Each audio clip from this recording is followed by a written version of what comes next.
Una scoperta incoraggiante per tutti i risparmiatori danneggiati dal crack di Veneto Banca e Popolare Vicenza, circa 13.000 in provincia di Padova, dei quali 5.000 solo nell'Alta.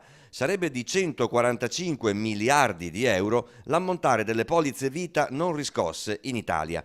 Lo ha scoperto l'associazione Zelino Terzo da Onara. Il governo, per costituire il fondo risparmio tradito, potrà attingere anche da questo, che è più di un tesoretto. Che sono disponibili per pagare tutti i risparmiatori traditi, ma probabilmente per risolvere anche altri problemi di questa nostra povera Italia. Sabato mattina a Villarina, a Cittadella, assemblea aperta a tutti i risparmiatori per fare il punto della situazione sul fondo risparmio tradito, unica salvezza per i danneggiati.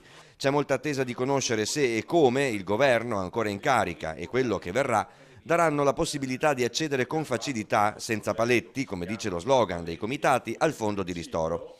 Il sindaco, che ha messo a disposizione la sede dell'assemblea, fa appello ai neoparlamentari di essere presenti. Chi ha la possibilità di appoggiare iniziative che possono veramente restituire i soldi a questi piccoli risparmiatori che alcuni hanno messo tutto quello che avevano in queste azioni, devono sicuramente fare un qualcosa. L'appello è ad essere presenti, ad ascoltare, a capire che cosa può accadere, sperando che poi si riesca effettivamente a portare a casa qualcosa.